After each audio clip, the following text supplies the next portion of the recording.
Hello, everyone. Welcome to the Hormone Helper podcast. I'm Coach Andrew, your hormone helper from Fit for All Fitness. I personally coach over 1,600 men and women to help better understand their hormones so they can lose weight and get their metabolism back on track. With this podcast, you're going to hear from me and my special guests about everything from metabolism to thyroid to weight loss. And we even talk a little bit of sexy time as we chat to spread more knowledge thick like butter on your hormones.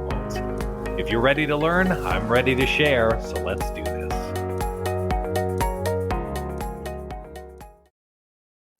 Hello, everyone, and welcome back to the Hormone Helper podcast. Today, I have a very special guest with me, Emily. Oh, you know what? I'm going to butcher your last name again. It's Gough. Damn it. I was Gough. Jesus Gough. Christ. This is beautiful. This could actually straight up just be the most butchered. Wow. So, we were literally just saying, she's like, oh, people say it like Van Gogh. And I'm looking at it and I'm like, this is going to be terrible. So perfect. What a great way to start a podcast. Emily is a human connection coach. She's a writer and speaker and the host and founder of the Room to Grow podcast, which has just been an absolute pleasant experience to listen to and to watch you grow as well too. So Emily, why don't you tell us a little bit about yourself and what you do?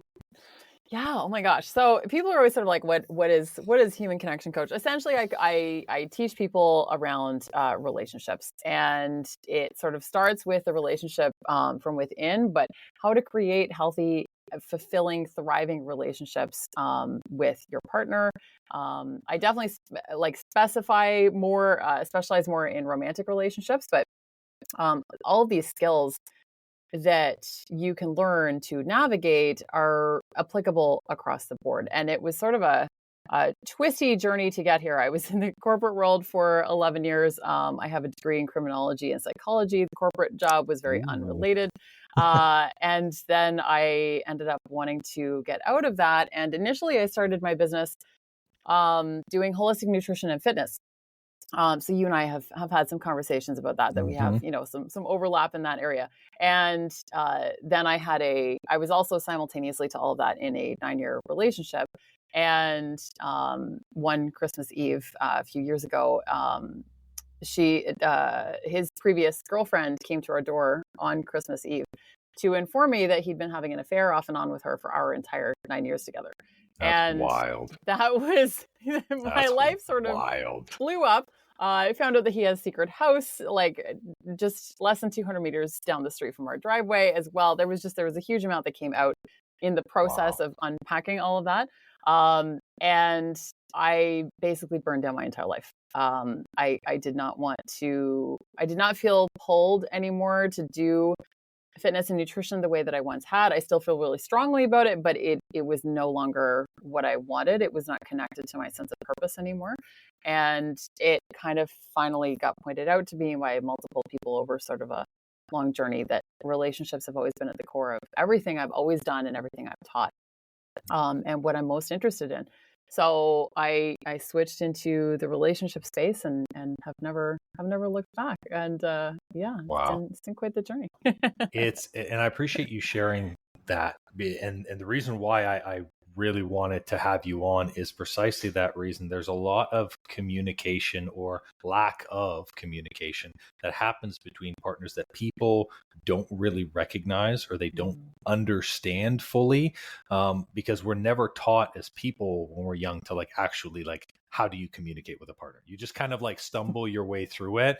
And if you're one of the lucky ones who you're 65 and you're married for 30 years, you may have figured it out, right? But most people, they don't know that. And it actually, for the majority of the part, it involves them sacrificing a lot. They're either sacrificing their own goals because they're not communicating them. They're sacrificing a lot of health stuff because they're not talking to their partner and maybe they're not on the same page. So a part of your story is literally that. It's that realization of okay, there's still a large part of me that exists separate, which is really huge. So I appreciate you sharing that with me. And it just goes to show that even though challenges and struggles can happen, you can still get positive from it. So now you're a relationship coach helping other people, which I think is incredible. Yeah, we all have opportunity to take our pain and create purpose out of it. I don't believe that everything happens for a reason. I think that even just the sentiment behind that, while well-intended, it can also be incredibly dismissive of people's pain. But we do all have an opportunity to choose to create meaning from whatever life hands us and to do something else with it. And ultimately, I think that that's how we can navigate through life in a lot of ways. And to your point, Andrew, as well, even the part that I think that we often get wrong in as a society is that relationships that last over a long period of time, we define success by the length of time invested. That to me is not necessarily indicative of a successful relationship. I think that so far to date, my most one of my most successful relationships has been the one where I was cheated on for 9 years, because it taught me so much and I learned so much from it. I would not trade that experience for anything, because it grew me as a human. And again, we have these choices. We have opportunities that we can make, and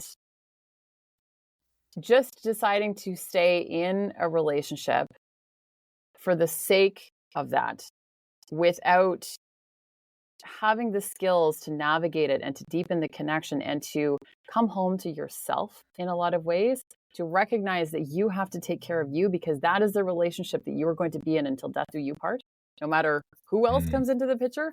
Those are the things that we really have to learn. And when you can deepen into that sense of self, that is going to massively benefit all of your other relationships, even if it potentially means that you end up parting ways with the person that you are partnered with, or if you part ways with friends and stuff like that who no longer are a great fit for you.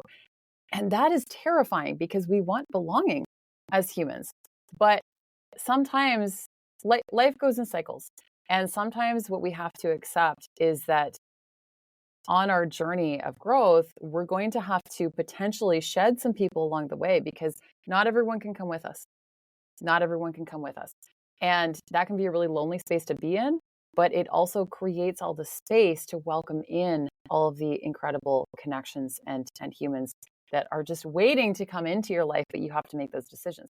The other side of that is that learning to deepen into your relationship with yourself and everything else can be incredibly beneficial to strengthening your existing relationships and partnerships in beautiful ways that you could never have even imagined.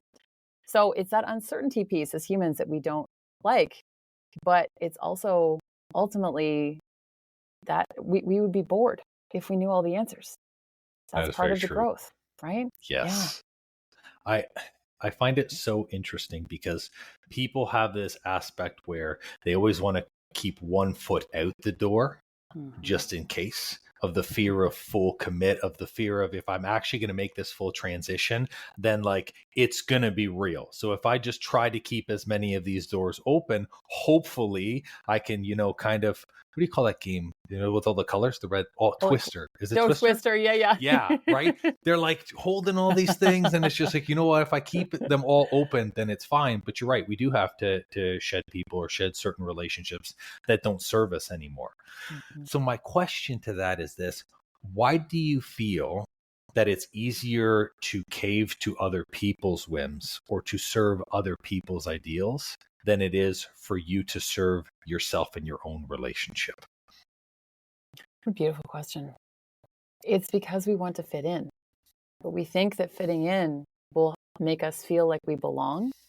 And fitting in is actually one of the loneliest places to be, because we don't feel truly seen. We do not feel seen in that space.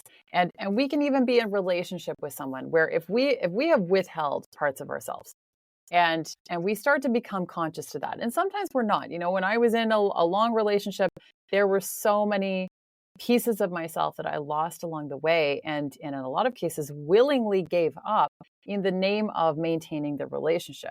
And that was one of the biggest pieces that I had to reconcile with, to heal. It took me far longer to heal that part of the pulling the pieces of myself back together that I had lost along the way, and the ways that I had betrayed myself.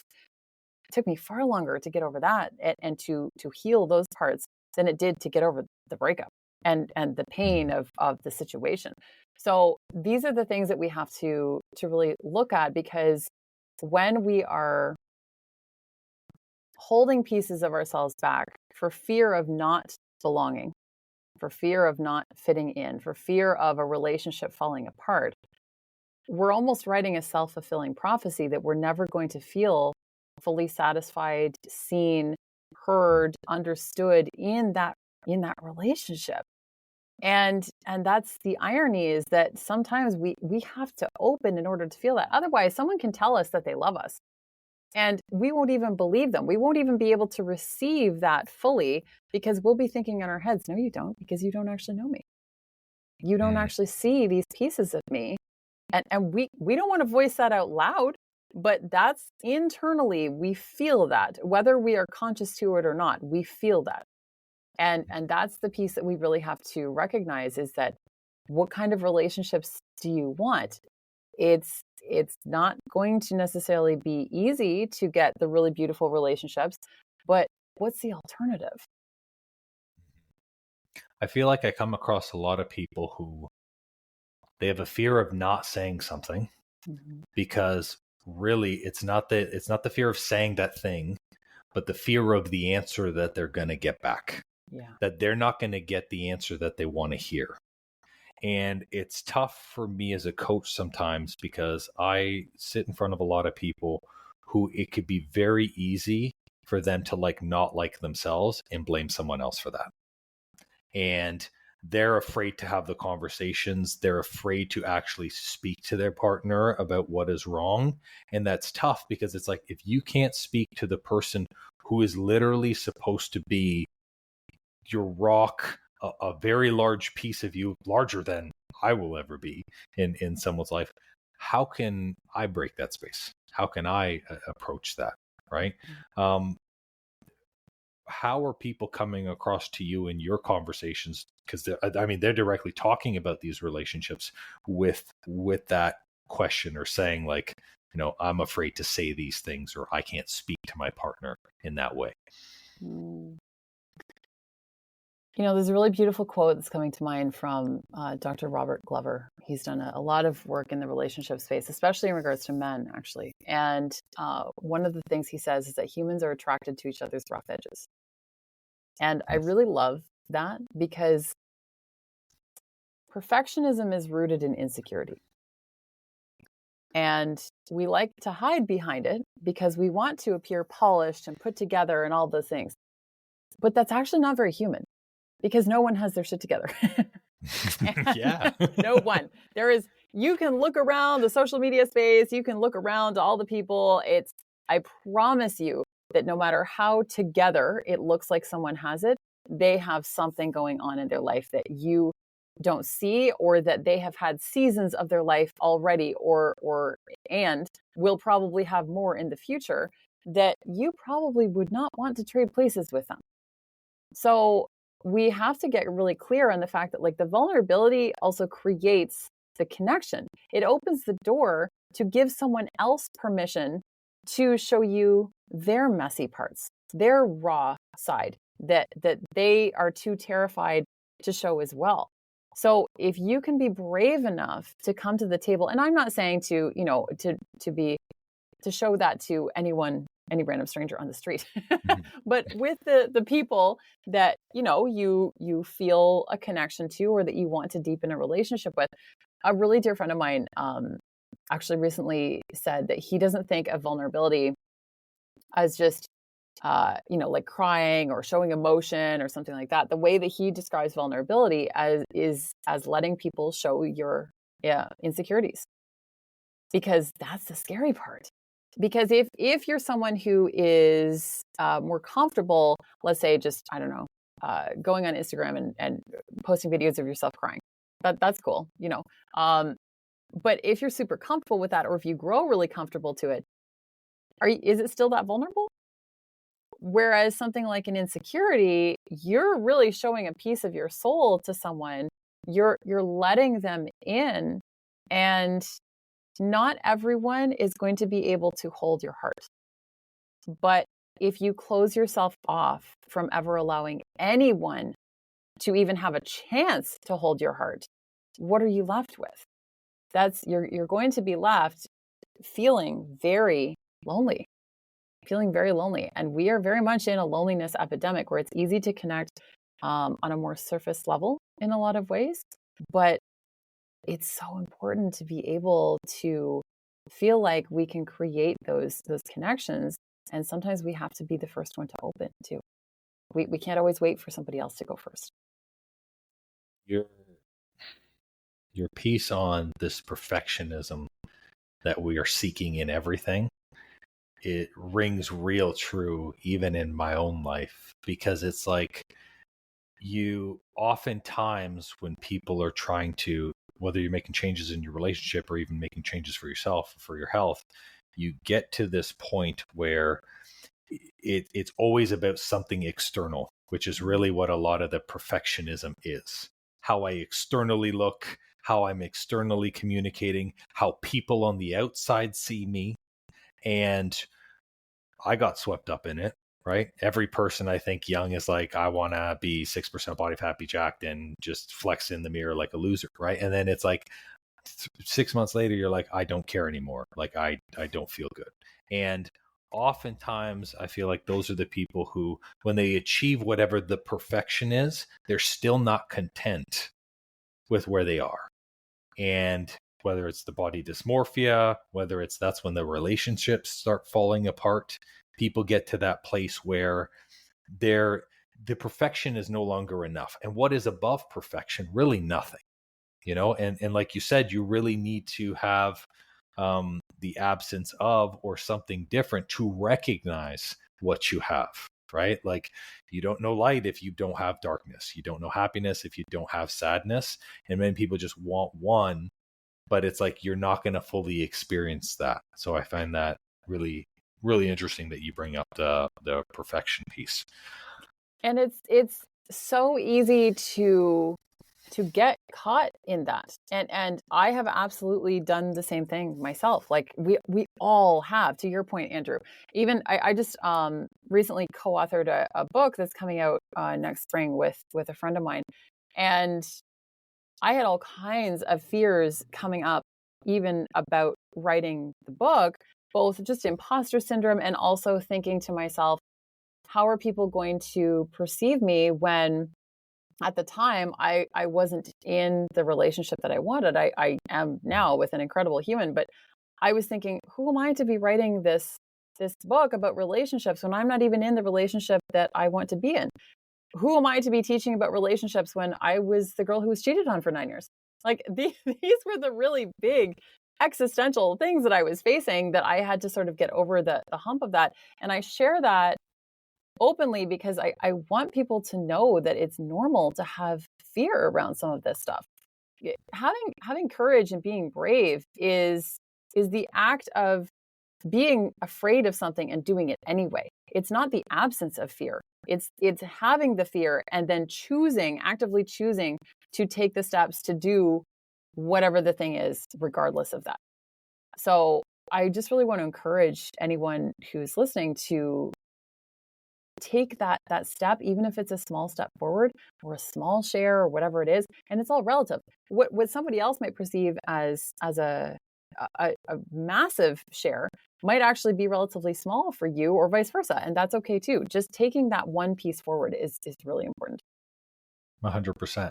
When starting that communication, because I feel like people now coming out of COVID, and I say coming out of COVID, although it's been 2 years, 3. I feel like three wild, Are we right? done Yeah, yet? it's like, let's, people put a bunch of pine, those cones over the areas of their life that they were just like, I'm just going to sidestep this and pretend it doesn't exist. And now they can't. They're getting to the place where these roadblocks in these areas continuously come up. How does someone start that connection with their partner if they want to make changes on themselves, if they want to make changes, whether it's their headspace, their physical self? How do you breach a connection with someone who you've never spoken about this before? I think that the first thing that has to happen is starting to come to a place of self-acceptance for yourself. Like starting to have that conversation with yourself before you start having it externally. Um, and we hear a lot about, self-love and stuff these days. And what I'll say about that is that for a lot of people, it's a really big jump to go from potentially actively disliking themselves to self-love. Mm. So I always start people by looking at, can I accept these parts about myself?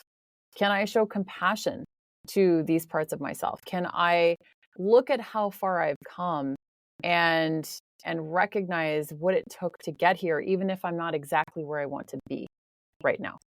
I think that conversation has to start first from within. And then when it comes to having conversations with partners, I think that the most important thing to recognize, and this can be really hard and really scary too, is you are on your own journey and they are on theirs. And Mm. yes, there are absolutely beautiful opportunities for you to continue to grow together and, on parallel paths and create that beautiful connection with each other. But regardless of whether you grow together or whether you grow apart, you can't convince anyone to come on the journey with you. Mm. So you still have to accept this mission for what you want it to be and to have that trust in yourself that you will be able to navigate it. And I also fully believe that everyone needs at least one person to believe in them. And sometimes that might mean hiring someone. Mm. That might mean like hiring a coach. That might mean getting a mentor or a teacher or something like that. But hopefully you have at least one person in your life who really believes in you, because that does make a really big difference. But I think that sometimes when people start these conversations about changes that they want to make and everything else, you also want to be really careful of showing compassion to the other person too, that they might be really caught off guard, and don't write someone off if they're just trying to play catch up, because it might be a huge shift for them to hear you coming to them. Like they could feel potentially blindsided by you deciding to go through all this growth, depending on how your communication has been sort of all along, or what they've been going through in their own journey or whatever. They can feel really caught off guard. So offer compassion and acceptance to them as well. And I started that by saying, like, show it to ourselves, because the more we can show it to ourselves, the more we will be able to show it to others as well. Mhm. So giving that to other people and allowing them time to deepen into their own journey, whatever that might look like for them, while, and this is easier said than done, detaching from the outcome of what they decide to do, how they decide to do it, if they decide to do it. We can't control any of that. So we can start the conversation and say, like, hey, I've been thinking, these are some of the changes that I'm starting to make. This is why I'm feeling that way. That's a really big part too, because otherwise people can wonder what's going on. Mhm. Why is this coming up now? Get clear on that for yourself so that you can communicate how you have been feeling, put language to that, and let them know what your core needs are. And that might take some digging. That's not Mhm. necessarily a simple thing that you can just like pull out of a hat. You don't be afraid to ask for your need to be met, but also understand that they might not be able to meet that need for you. Yeah, I agree. To your point, people need to communicate the understanding before they communicate their expectations. And Absolutely. oftentimes, when people are like, I'm in a self love state, because they haven't practiced self love, what happens is they throw up what I like to call like vicious boundaries, where they're like, these boundaries, they're not communicated well, they're not discussed properly, and then you just go and you unload on someone, and someone's like, this, I have no idea what to do with this. Like, and you're right, if someone is caught off guard or they don't fully understand where this is coming from, it can completely feel like an attack. And I'll never forget this. This is, I think, 4 years ago now. I had my very first, I don't know if you've had this, a hostage consult. That's what I call these things. So Oh, basically, like, this guy brought his partner to the call and was basically like, hey, I'm so excited. I actually thought that we were going to talk about him. He starts just opening fire about all the changes that his wife needs and why she needs them. oh And I no. was completely like, that's not how this works, man. It was the most Oh, it was so out of left field, and I could see how hurt she was and how confused she oh, was. And that is a classic, like, if you're not communicating, like, if you don't have someone understand, there's no way you can set a proper expectation, because what is that expectation rooted on? And yet many people, they don't communicate that properly. And I think what that comes down to is it's a boundary issue, but most people don't know how to teach boundaries. Are you coming across people, like, nowadays, do people have healthy boundaries? Do people know what boundaries are? Or is that still a really big problem that people are facing day to day in their lives? I'm so glad that you're bringing this up. So there's like three things here that I want to touch on that I teach about is standards, boundaries, and expectations. So standards are sort of the minimum required bar that we require people to meet in order to be welcomed into our life. So if you have values, things related to honesty, for example, integrity, those types of things, and you find out someone is lying, they are no longer meeting your standard for being welcomed into your life. So that's just one example. Then I'm going to jump to the expectations and I'll come back to the boundaries. Expectations need to be managed because it can be very easy to fall into expectations. And the other sneaky part about expectations is that we can have very I like to call them covert expectations. So for example, Andrew, if you and I if you just happen to call me every Friday around noon, we don't have any set arrangement for that. You just happen to call me up just to chat, check in every Friday around noon. And without either one of us having any communication around any expectation with that, I might start to expect you to call me every Friday at noon because you usually do. And then one week you don't. And I'm pissed. I'm like super mad at you that you didn't call me. And then you may, maybe call me on Saturday to check in or something. And I'm super cold with you. You don't understand what's going on because I was holding on to an expectation that neither one of us actively discussed. I might still not even be conscious to that expectation coming up in me, even when I'm angry with you, because I had the expectation that you were going to call me at Friday at noon, and because you always do. And we never actually communicated about it. So expectations, we have to be really mindful to manage. Boundaries, there's a lot of talk about boundaries the last few years, which I think is great. I think it's beautiful because, lots of us need more of them. However, it can be a bit of a tight line to walk because I went through a situation a year or two ago when I had done a massive amount of growth and healing. And it was another sort of those transitional phases where I was kind of weeding some people out of my life, just, friendships and stuff. And I had been feeling really walked all over by several people, multiple people, but over the course of years. But in that case, it was sort of coming up like a couple other people were sort of treating me in a way that did not feel good for me. And I sort of swung to the other end of the spectrum and I could feel it. I was very conscious to the fact that I was in a bit of a swing here. I went from not having nearly enough boundaries to having way too many, but I was sort of okay with it because I was mad at that point. I was just angry at feeling, and anger is an important emotion for us to be able to experience because it often indicates to us that emotions are like data. And if we feel something like anger, it's typically meaning that we have experienced some sort of violation. Someone has crossed a boundary, someone has treated us unjustly, whatever it is, anger is coming up for a purpose. So I could feel the anger coming up and I swung to the other end of the spectrum, but I regulated. So it did take time. It didn't happen overnight, but I sort of started to then loosen things a little bit and came to a more middle ground that felt really good. And the thing about boundaries is that boundaries can become fortresses. And then we wonder why no one can access us.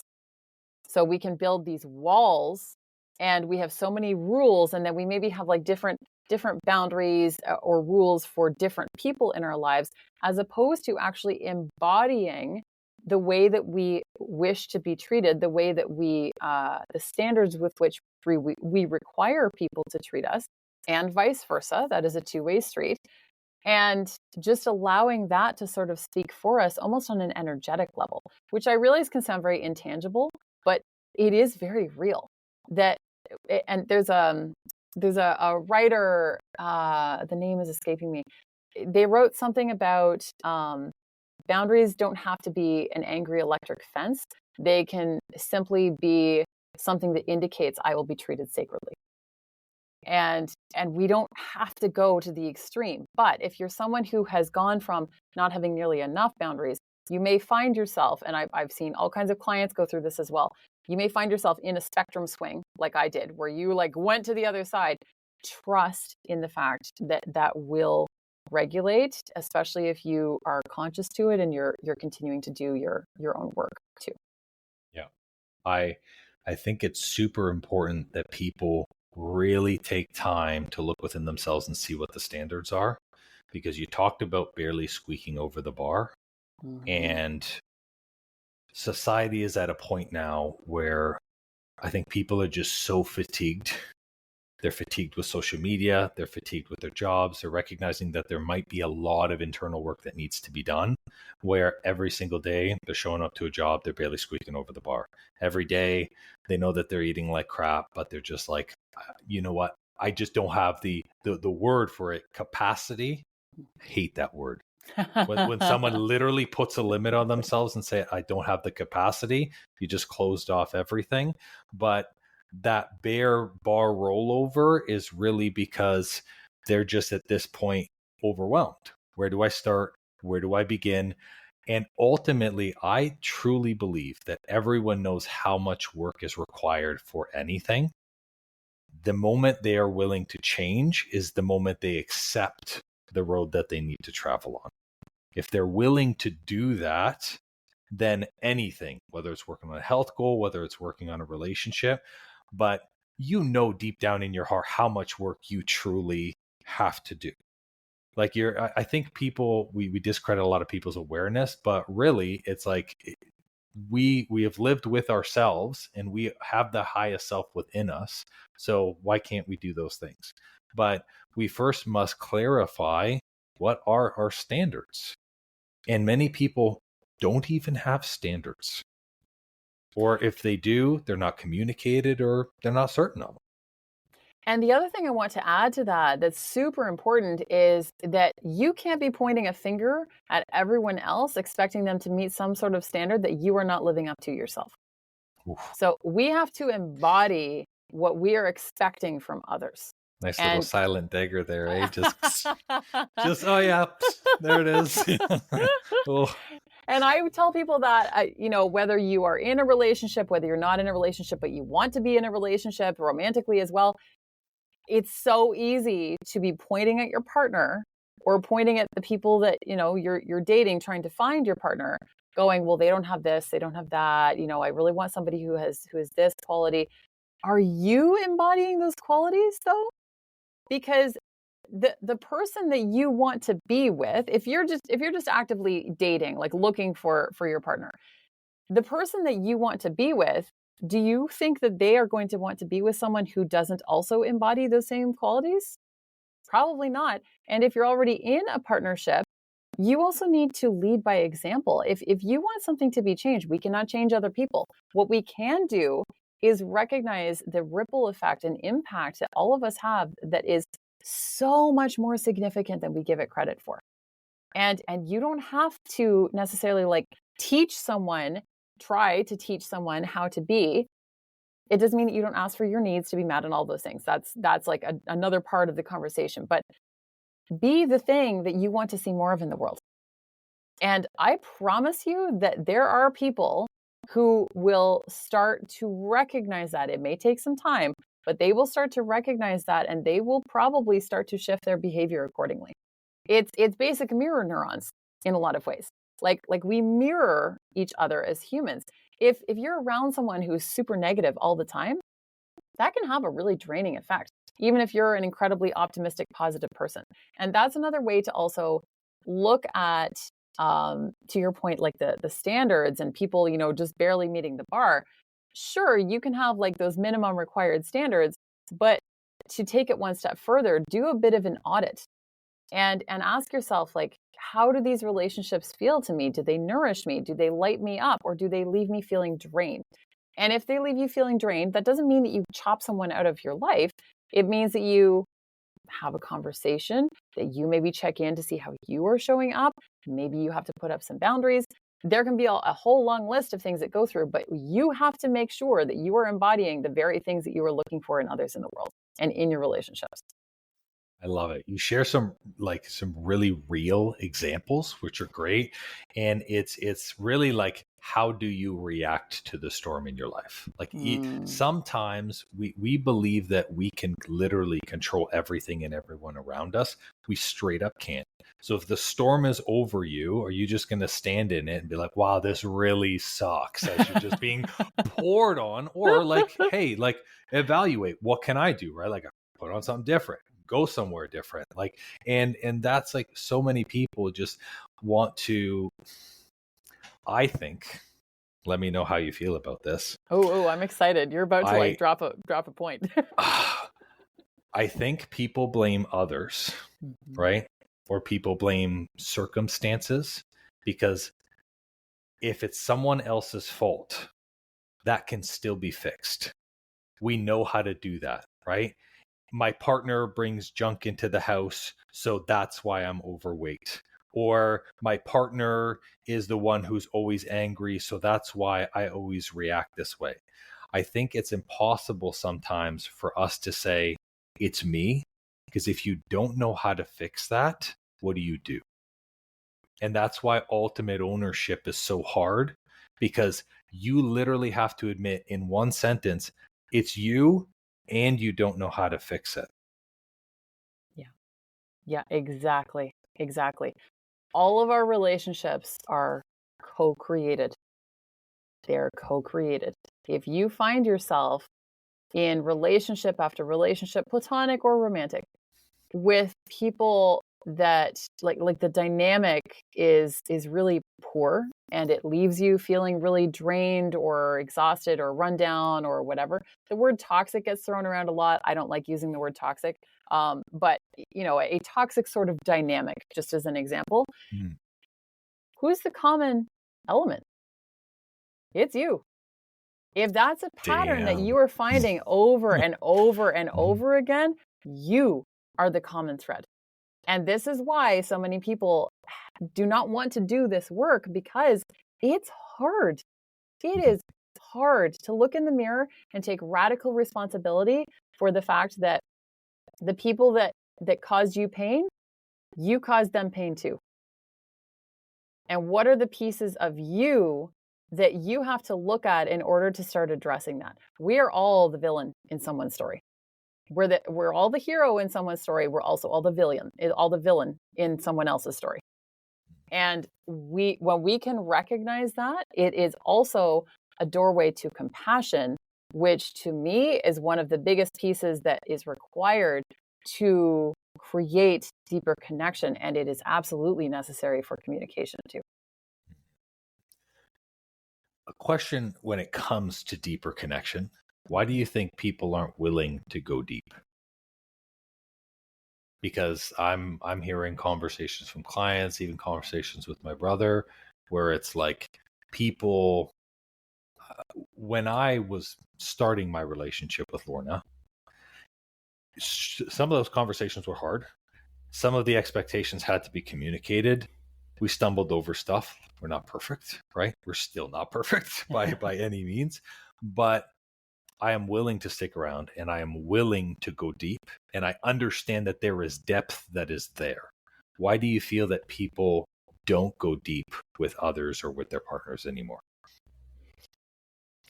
I think that in some cases it can come down to a lack of skills. So they might want to share parts of themselves, but they might quite literally lack the skills about how to get there. Um, and we don't want people to see our wounds. We don't want people to see like the messy, raw parts of us. You know, I always knew that when I got into my, like long term relationship. I don't like using the word forever. Because I don't think that forever is a thing. But when I knew that whenever I got into my long-term relationship with the right person, that it was probably going to be one of the most confronting experiences of my life. And was I ever right? The healthiest relationship I have ever been in has been by far the most confronting experience I have ever had, because it is so much easier to hide in unhealthy relationship dynamics, because you can point to the other person and say, I don't trust opening to this person for whatever reasons, and that is absolutely valid. That is absolutely valid.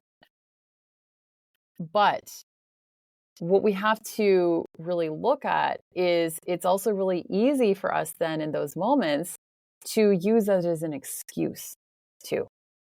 And again, all of our relationships are co-created. So when you get into a healthy relationship, like my experience was wanting to run and a little bit of self-sabotaging and like all of these different things, which would have been, by the way, 10 to 100 times worse. And I probably wouldn't have been able to navigate through that if I hadn't already done as much growth as I had. So the relationship came to me at the exact right moment, because I had spent years working up to the point where when I felt, the visceral instinct to run when something got hard, I had the skills to navigate it and to be able to calm my nervous system and to work through it, and the communication to talk to my partner about it and all of these different things. The good news is that these skills are learnable. We can learn how to do this. No one comes out of the womb knowing how to communicate. This is not something that is like innate. It is learned over time. Even things like compassion is learned. That is not something that we are born with. So any human can learn to be more compassionate at any time. This is not something that is just reserved for a few people, a few special unicorns. We can all learn this, and we can all make the active choices to develop these skills and to watch the deeper connections unfold as a direct result.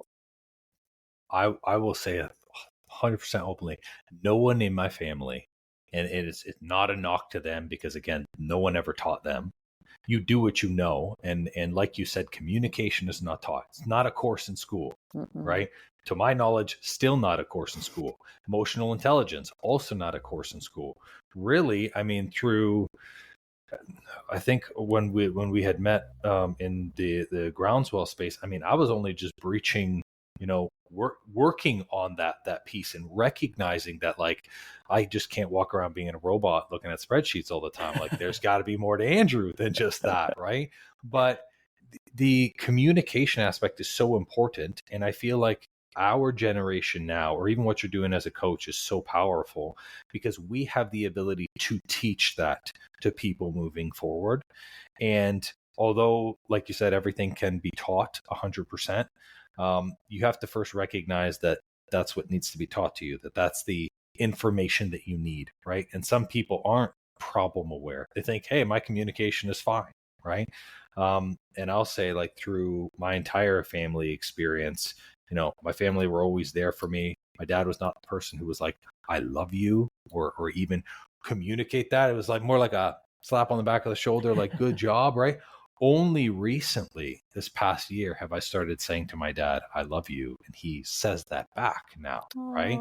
And I remember first time he sent it via text. He didn't even say it, right? It was like, I love you. And then, like, later on in a text message, he was like, oh, love you too. And I was like, cool, that's great. I'll actually take that. Like, that makes it me was so great. happy. Yeah, but it's crazy that communication isn't taught, because we just believe that because we learn English, or we learn how to write and read, that we get the ability to communicate. What skills would you like to see, or what do you feel are some of the things that people should be actively working on just to better themselves, period? Well, the first thing to know about communication is that we will all hear what someone else is saying to us through our own unique filter. And so we don't necessarily, and when we're talking to somebody else, like Andrew, if I'm saying something to you, you are hearing it through your unique filter in the world, based on your culture, based on how you were raised, your childhood, the various stories that you've developed over time, your own trauma, your own past relationships. There are so many pieces that make you. Every single human being is as unique as a spiritual fingerprint. So just because we have one perspective and it's very clear to us, I could be communicating something to you, Andrew, that based on that unique filter that you are walking around the world in, even though we are speaking the same literal language of English, you could hear something wildly different than what I am trying to get across to you. So that is the first thing to understand, is that applies to every single human being. And I teach communication I teach connection. I have like a framework around like the 4 C's of connection. And the first one is curiosity, getting curious. This is one of the best ways to develop compassion and to get you to communicate, because if you and I are having conversation, I want to ask questions so that I better understand why you are making decisions the way that you are, why you have this particular perspective on this situation or this person or whatever it is. I want to understand more of you, because when I understand more of you, I will understand more of your perspective. And that also then allows me to go out into the world and all of my other relationships to have a deeper perspective across the board with all humans. So rather than having my own very narrow view of the world based on my own unique experiences, anytime I have an interaction with anyone and I learn about why they are showing up in a way that's different from me, I then get to apply that to anyone else. When I was a little kid, I would come home from school sometimes and I'd be upset about, something on the playground and somebody said or whatever. And my mom, the first thing she would always do was she would be like, oh, well, they might have had like this going on. They might have been saying it this way instead. And I would get so mad. I'm like, Mom, just let me be mad. Just let me be mad. But it taught me compassion from a really young age, because we don't know what other people have going on in their lives. We don't know the smallest little nuances of like some tiny little thing that is not traumatic at all or anything like that. Even potentially, it could just be some tiny little seed of a story that started in childhood that then grows. And we don't even necessarily realize what is taking root for us beneath the surface until we become adults and we get into relationships and there's all kinds of like unhealthy dynamics playing out. We're like, what is this? We have to kind of like trace it back, right? So the 4 C's of connection, the first one is curiosity, to ask questions. The second one is compassion. The third one is communication, because we need to actually use our words. People cannot read our minds. If we have something we want to say, we have to say it. If we have a need, we need to ask for it. If we want to better understand the human in front of us, we have to communicate. And all of those things require courage. So nice. We have to dig deep sometimes to be able to ask the questions that we don't necessarily want to hear the answers to have compassion, even when it would feel easier to be mad, to communicate and to have the difficult conversations, even when it would be a lot easier to sweep it under the rug so that we can avoid bringing up any difficult emotions. We have to have the courage. So all 4 of those things end up equaling deeper connection, but it might not go exactly the way you want it to. And that doesn't have to mean that it goes badly. That could open things up for you in much more positive ways than you can ever even fathom or imagine. You could come out of that and be like, oh my God, I can't believe that I was putting off that conversation for the last 3.5 years. Look how well that went. And I learned something about them, and they showed me, like their messy parts, and oh my God, I feel so much closer to them. That's what connection is. And we all have this open and available to us if we're willing to have the courage to take the steps. You know what I love is that all four of those C's also apply to yourself. They sure do. And That is by design. that's that is by design. There you go. See, my first time around the block. No, I mean, it's true. You need to be communicating to yourself in the same way, and so many people don't. Right? It's easier, I think, to start the communication with others, and that's why like self-talk, right, is a really powerful piece that people tend to avoid all the time. Practicing gratitude. What are you grateful for? What are the positive things going on in your life? Changing the verbiage of things that you say. So I see that. I see how all of those tools in the 4Cs work for both your external relationships and your internal relationship too.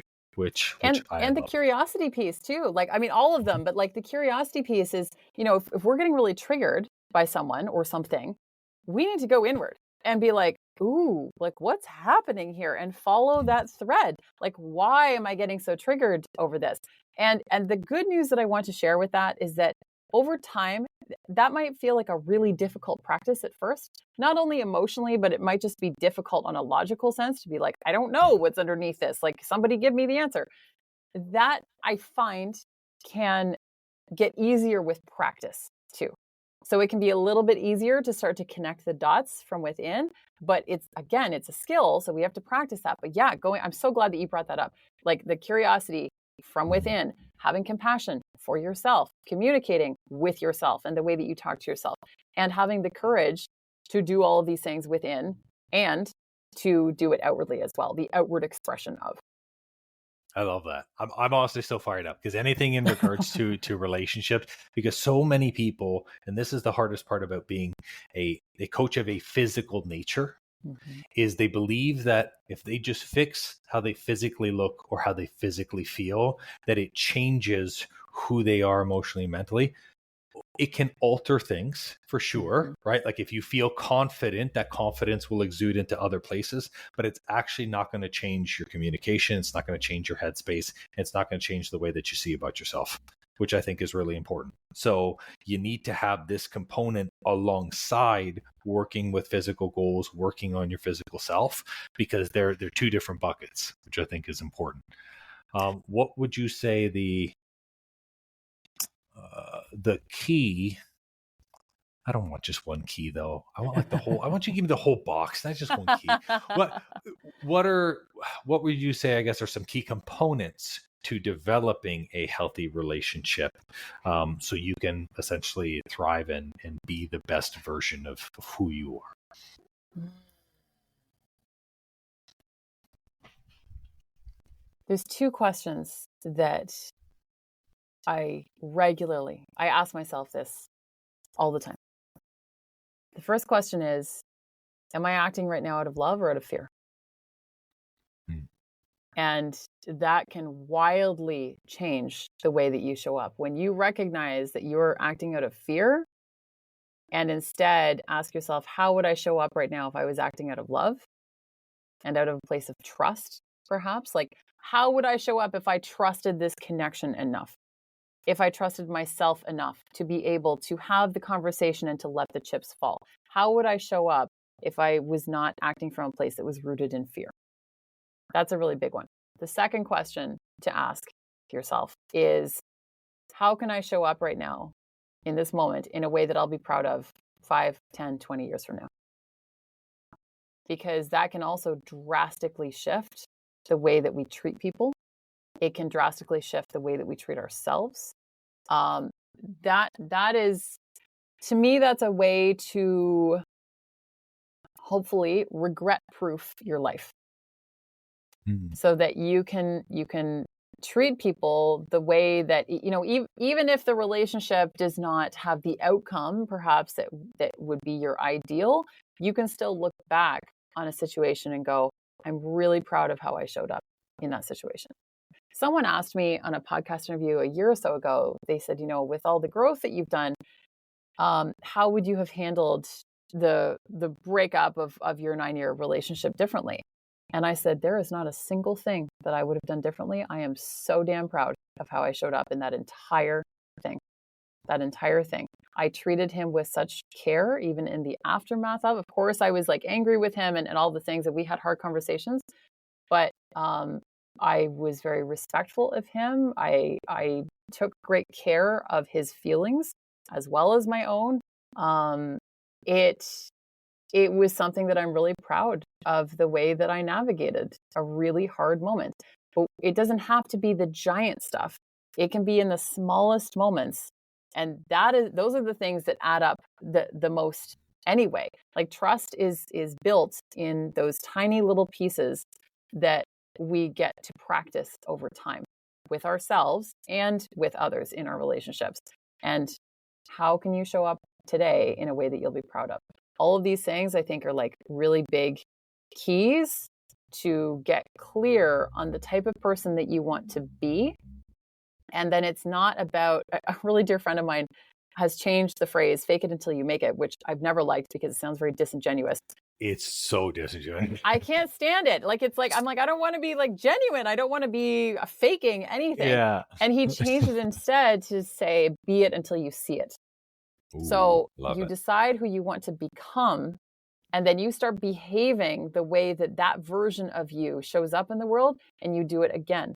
And then you do it again and again and again. And over time, you start to realize that you have become the person that you wanted to be very naturally. Like it is you. Wow. Man, you have such cool friends. I like my friends. I really do, dude. I have incredible people in my life. Oh, straight up, they would be like, drink this, you'll feel something funny. Like it's straight up, like totally, I'm like wild. I'm just mind blown. So I mean, it's huge, and I really appreciate you being willing to hop on and you sharing with us not just your journey, but ways that we can communicate better. Because ultimately, it's like we can all do better to improve ourselves just a little bit more, to show up as that best version. And I am in complete agreement with you. To show up with regret just makes no sense, especially because we live so finite. Like you can always generate more money, you can't generate more time, you can't change things in your past. So it's like, if you are going to look back on that, how was it that stuff came to you? And I think that's really important, because a lot of people now especially feel tempted by the shortcut. And I think it's easier to hurt someone else's feelings, to hurt a relationship, or to damage the way someone does business with you, even for the sake of like the now, because everyone just wants it right now. When it's like you're looking 30 to 40 years and you're seeing like the most beautiful relationships weren't built in a day. Nothing was built in a day. It took time for them to be like, wow, those two people are phenomenal friends, right? Like I'm sure you're cool friends. You've known them for longer than like a week, right? Exactly. And that's the secret. Exactly. Oh. No, it's true. It's true. And one of my cool friends, the Be It Until You See It, is by my friend, Dr. Jade Tita. And he's also the one that he and I just co-authored the book together about relationships called You Grow Me. So that'll come out in spring 2024. But okay. I just wanted to publicly shout him out because yes. I did not come up with that. That's all him. Yeah. And your book, that is so exciting. Yeah. I love that. So you will have to, you said spring? Yes. Yeah. Spring 2024. Okay. And it's all based on the idea of looking at relationships through a growth-based perspective rather than searching for someone to complete us. And how can we maximize the growth that we get to undergo with this human, whether we stay together with them or not, but also all the tools to develop really strong, beautiful, fulfilling connections with the people you care for most. I love that. And I will make sure the moment you have a link to that book, whether it's Amazon, whatever, boom, we're going to put it in the show notes as well. But I really appreciate you being open, you being real. Hopefully you guys listening and gals will understand better the communication between your inner dialogue and also communications between your partner. Because if you're working on changing anything health and fitness, this has to be side by side. It is something, like I said, that I am in the midst of exploring with myself personally now. I am by no means perfect. There's still a lot of my life that's spreadsheeted, but I know that's going to change. So that is huge. So you don't give yourself enough credit, Andrew. You're very emotionally intelligent. I downplay everything, right? It's like I'm like that guy like at billiards or whatever. They're like, "You play?" Oh, I suck. Yeah, I'm casual, and then they're like, "You play for sure." Like this. So what you do is you tell them that you suck, then you make bets with all of them, and then you come out, like win everything and take all their money. Right? That's what you're really saying. You keep the expectations at an even keel, and then it's fine, right? But no, I appreciate that, and like I said, I appreciate you hopping on, which is awesome. And for those of you who want to connect with Emily, and by want you should absolutely connect with Emily, you can find her on Instagram. So / Emily Gough Coach. That's what you're going to be able to see. She's on Facebook as well too. I'll drop the link in the chat, and your website as well, which finally have that. It is going to be emilygoughcoaching.com, HTTPS. You got to throw that in the front. All of this links and details are going to be in the show notes. And if you have questions on your relationship, if you're not sure about things regarding your relationship, if you want a better relationship with everyone, reach out to Emily because she is phenomenal. I love her. Oh, thank you, Andrew. This is so much fun. Thank you so much for having me on. No worries. Thanks. And who knows? There might be part twos. There's always questions coming up with people. So I really hope to continue to build this out. But thanks for hopping on with me. I am always here for part twos and threes. Awesome. Thank you. All right. Well, thanks everyone for listening. That is all for this episode. And you guys have a great rest of the day, and we will see you on the next episode. Bye. Well, it seems I'm all out of info juice for today. That's all for this episode. And thank you so much for listening. Please leave a raving review for me if you've learned something good, and make sure to subscribe to the podcast so you don't miss an episode. Now, if you're in the mood for some more great content and tools to get your hormones on track, why not check out our free Facebook group and the blog on our site? We do amazing weekly trainings in our group that me and my wife call Tea and Teachings that give good tips for anything hormones and metabolism related. It's also a great community where you get to share your goals and success with like-minded people just like you. I'll make sure to drop both the Facebook group link and the blog link in the show notes for you. Or if you're ambitious like me, the name of the group is Weight Loss and Balanced Hormones. It'll say Fit for All beside it with a picture of me. So come and join us and have more fun.